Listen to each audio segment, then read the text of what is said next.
अस्सलाम वालेकुम, आदाब।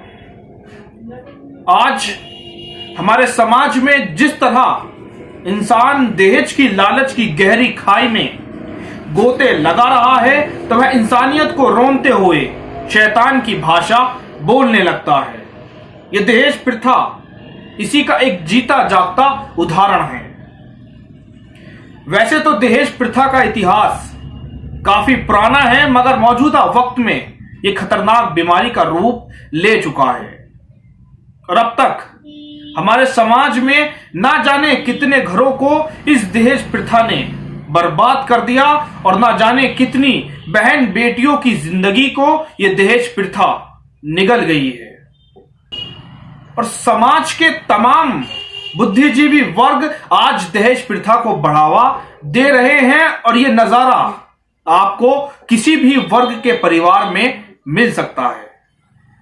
और अब दहेज प्रथा का बढ़ना, क्या समाज इसका दोषी है या सरकार इसकी दोषी है, यह भी समझना हमारे लिए बहुत ज्यादा महत्वपूर्ण है। और अगर जमीनी स्तर पर माने तो सबसे ज्यादा दोषी दहेज प्रथा का यह समाज ही है।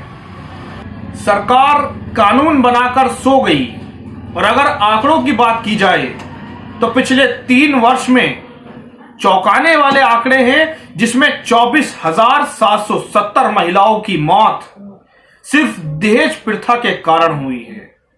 और हर घंटे एक महिला की मौत सिर्फ इसलिए हो जाती है क्योंकि उसका परिवार उसकी शादी में दहेज नहीं दे पाता या अच्छा दहेज नहीं दे पाता।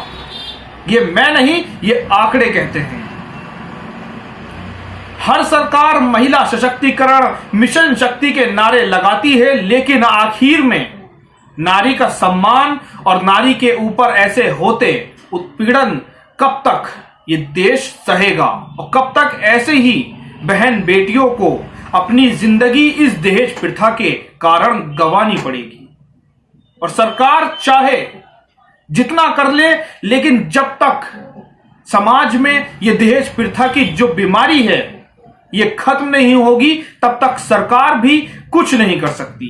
ये बहुत ही बेकार, सुनने के लिए भी और बताने के लिए भी ये कारण जो है वो बहुत ही बेकार है, जहां समाज ही नहीं चाहता इस दहेज प्रथा को कि पूरी तरह से ये दहेज प्रथा खत्म हो जाए। इस कोरोना काल ने हमें बहुत कुछ सिखाया और हमसे बहुत कुछ छीन भी लिया, लेकिन जिस तरह लोग बारातों में 2 से 3 बसें लेकर चलते थे वह खत्म हो गया, लेकिन लोगों ने दहेज देना और लेना बंद नहीं किया। बारातें खत्म हो गई, खाना खत्म हो गया, लेकिन दहेज लेना और देना खत्म नहीं हुआ।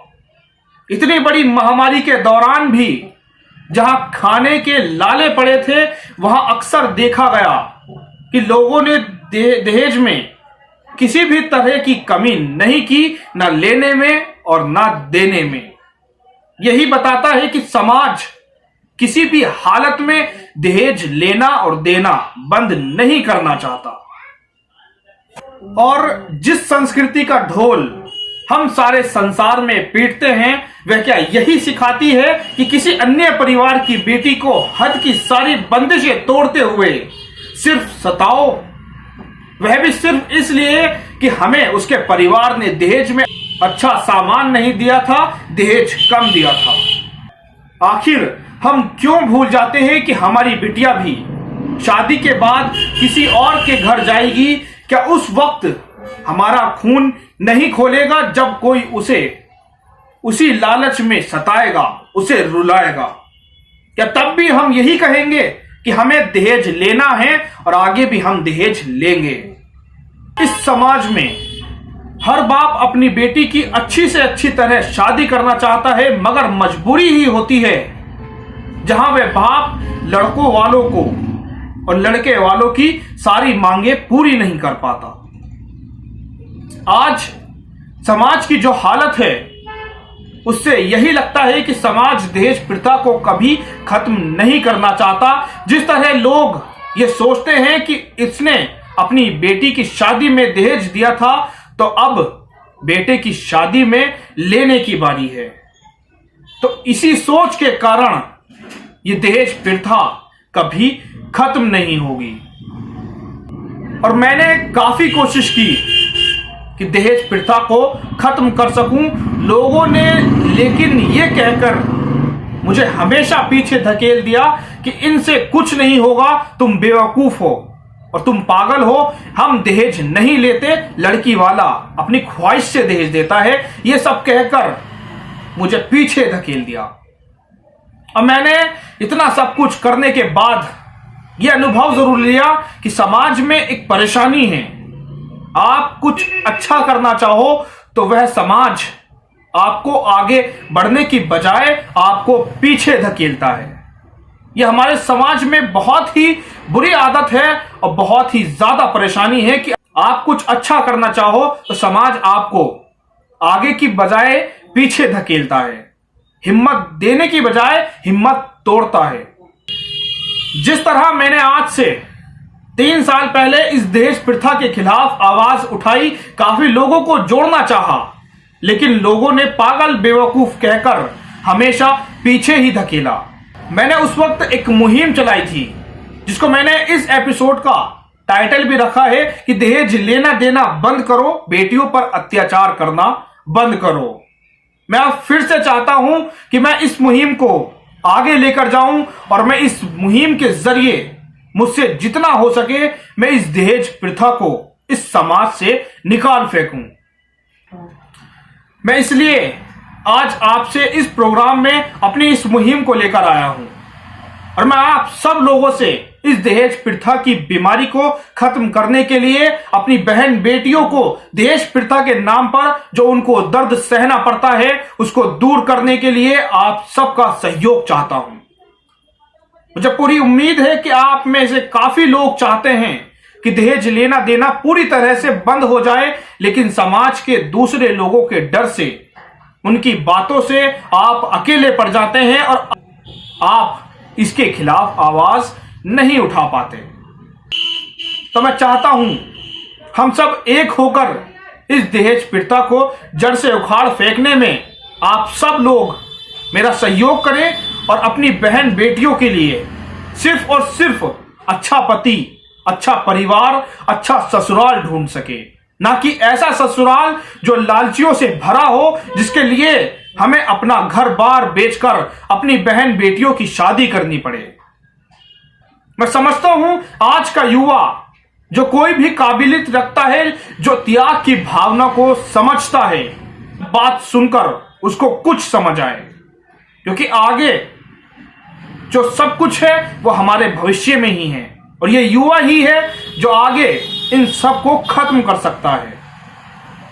तो सुनो, इससे पहले कि ये और निर्दोषों की जान का दुश्मन बने, सिर्फ ये सोचो कि क्या आप अपनी बहनों और अपनी बेटियों के साथ ये सब कुछ होने देना चाहते हैं। अगर आपका जवाब ना है तो जिसको आप अपने घर की बहू बनाकर लाते हैं वह भी किसी की बहन और किसी की बेटी हो सकती है। इस बात को जल्द से जल्द समझें और लोगों को समझाएं। और मेरी इस मुहिम से जुड़ने के लिए कमेंट जरूर करें, अपना सहयोग दें और अपना सुझाव दें, जिससे हम सब मिलकर इस दहेज प्रथा को अपने समाज से उखाड़ फेंकें। इन 2 शेरों के साथ मैं अपनी बात खत्म करता हूं कि जीवन में इतना कमाओ कि बेटों की शादी में दहेज मांगने की नौबत ना आए और बेटियों को इतना पढ़ाओ कि दहेज देने की जरूरत ना पड़े। और दूसरा शेर कि किसी ने पगड़ी गिरवी रखी, किसी ने सामान गिरवी रखा, कि किसी ने जमीन गिरवी रखी, किसी ने सम्मान गिरवी रखा, किसी ने मकान गिरवी रखा और झूठ कहते हैं वो लोग कि दुल्हन ही दहेज है। डोली तब उठी गरीब के घर से जब उसने घर का सामान गिरवी रखा। जय हिंद, जय भारत।